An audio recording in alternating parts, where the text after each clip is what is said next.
Ustadz boleh tak menunda mandi besar sampai pagi karena malu sama mertua? Kalau mandi akan jawab pertanyaan pertama Ibu Purwi Astuti. Assalamualaikum Ustadz. Waalaikumsalam. Bagaimana sikap kita terhadap orang tua yang masih non muslim, yang selalu saja bersikap tidak baik ke kita? Ibu Purwi Astuti, ibu tetap datang ke rumahnya, ke rumah ayah dan ibu yang non muslim itu. Datang ke rumahnya, sanggup sebulan 2 kali, datang sebulan 2 kali. Papa, mama, saya belum bisa datang setiap seminggu sekali karena setiap hari Ahad saya dengan anak dan suami di rumah. Tapi untuk hari Ahad kedua dan Ahad keempat jangan, tak ada duit, nanti payah beli buah. Papa, mama, Ahad pertama, Ahad ketiga kami datang. Ahad pertama datang ke situ karena duit masih ada, gaji. Ahad ketiga, Ahad keempat sudah tak ada duit. Papa, mama, kami tetap datang Ahad pertama dengan Ahad ketiga. Datang. Belikan buah, belikan makanan, belikan yang sesuai kemampuan. Sampai di rumah itu, selamat pagi, selamat sore, selamat siang, cium tangannya, peluk dia, dengarkan ceritanya. Dicaci makinya engkau Ibu Purwasuti, dasar kau binatang, monyet kau, diam aja. Jurusnya diam aja.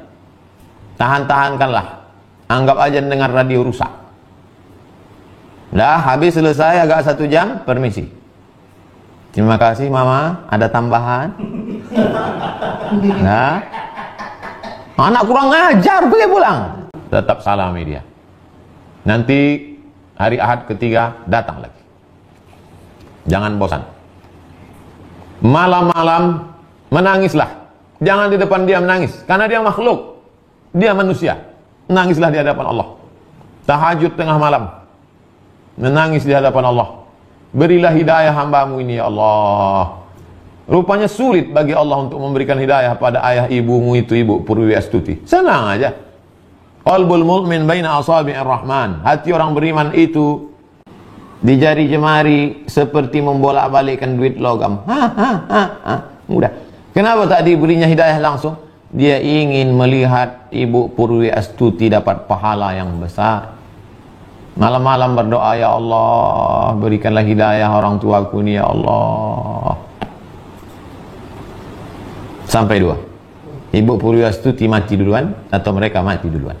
Tak ada kemungkinan yang ketiga. Hanya ada 2 kemungkinan. Pakailah jurusnya itu. 2 Pak M. Zainur Rifah. Ustadz boleh tak menunda mandi besar sampai pagi karena malu sama mertua kalau mandi sebelum imsak? Imsaknya sekarang jam piro? Imsak saiki jam piro?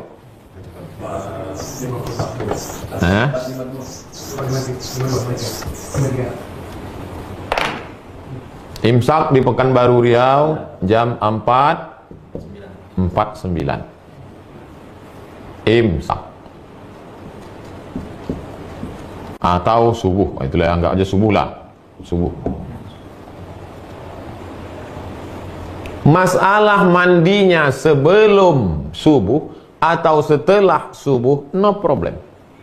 Mandinya sebelum subuh atau setelah subuh, tak masalah. Yang jadi masalah adalah hubungannya kapan. Yang tak boleh itu hubungannya setelah subuh. Nah, itu yang tak boleh. Ada pun hubungannya sebelum subuh, mandinya setelah subuh tak masalah. Mana dalilnya? Ada satu bab khusus dalam Sahih Bukhari. Bab tentang orang masuk waktu subuh dalam keadaan junub. Puasanya sah. Nabi SAW, idza qada hajatahu, kalau dia menunaikan hajatnya, dia berhubungan, kadang dia mandi, tapi kadang dia berwudu saja, lalu kemudian dia tidur. Oleh sebab itu maka kesimpulannya, kalau ada orang dalam keadaan junub, lalu kemudian masuk dia azan subuh itu dalam keadaan junub, puasanya sah. Setelah lewat 10 menit, 20 menit, baru dia mandi. Udah dikira-kira suami, dikira-kira mertuanya udah sampai subuh.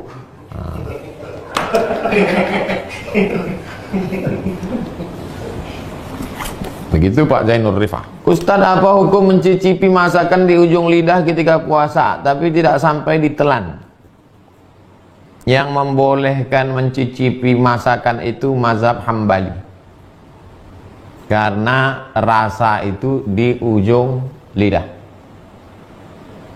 Ada di sini sensor perasa di ujung. Nah, asin, asam, pahit di ujung. Nah, asal terasa. Habis itu ludah. Tuh. Karena yang dimaksud membatalkan puasa itu adalah idkhalu syai' ilal jawf. Idkhalu syai' ilal jawf. Memasukkan sesuatu ke dalam rongga. Yang dimaksud dengan rongga itu apa? Yang dimaksud rongga itu adalah ma'idah, lambung, wal am'a, usus, lambung. Mencicipi itu di ujung sedikit. Nah, itu pendapat mengatakan tak batal. Tapi saya pribadi tidak mengamalkan. Saya kalau masak bulan puasa, saya agak-agak aja dengan garam. Nah, udah.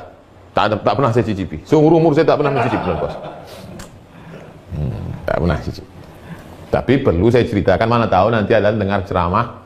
Ada ustadz yang membolehkan. Nah, itu dia pakai satu qaul, satu pendapat dalam mazhab Hambali. Alasannya apa? Ya itu alasannya. Tapi saya kalau dalam masalah fikih saya termasuk yang ketat.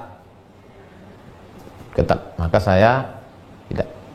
Tapi ada ustadz kami mengatakan mencicipi aja pun batal Pak Ustadz. Mungkin 2 kilo pula dicicipi. Dari pagi sampai sore mencicip aja.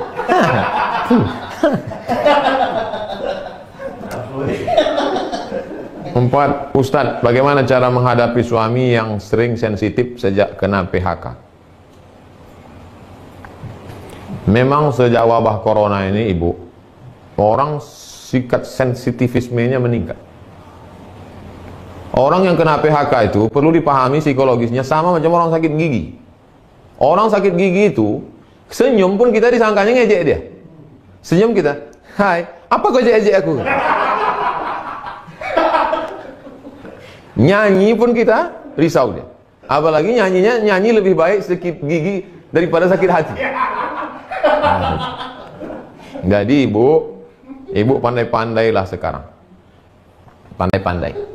Nampak dia macam agak-agak mengamuk, jauh sikit. Udah agak-agak ini dekat. Apalagi udah dekat azan-azan maghrib. Nanti azan zuhur pun dia mengamuk. Saya yakin tidak ibu aja yang merasakan ini. Se-Indonesia, Bu. Berapa karyawan kita yang sudah di PHK? Hotel-hotel tutup, pabrik-pabrik tutup. Oleh sebab itu memang luar biasa sensitif. Dan orang yang emosi ini adalah siapa yang paling lemah di situ? Nah, itu yang dihamuknya. Dia mau mengamuk ke direktur, tak berani. Mau ngamuk ke security, tak berani. Mau ngamuk ke polisi, tak berani. Ngamuk ke DPR, tak berani. Siapa yang paling lemah di situ? Ibu lah dia ngamuknya. Nah, memang nasib ibu lah, kasihan. Itulah maka surga itu diletakkan di bawah tapak kaki ibu. Sabar-sabarlah ibu menghadapi. Sabar-sabar, Bu. Kalau sabar ibu menghadapi dia ini, insya Allah tenggelam jadi laut merah, Bu. Macam Asiyah menghadapi Fir'aun. Tidak hanya ibu yang menghadapi itu, seluruh Indonesia banyak-banyak bersabar, banyak-banyak berzikir. Terakhir Ibu Desi, Ustadz, bagaimana cara membebaskan diri dari perbudakan pekerjaan? Banyak sekarang orang diperbudak pekerjaan. Apa batasannya? Nih, jangan nanti besok semuanya, ini kan sekarang kerja di rumah nih, tiba-tiba ditelepon sama atasan, Assalamualaikum, Waalaikumsalam, gimana laporan kerjaan selama di rumah? Jangan sampai kita diperbudak pekerjaan.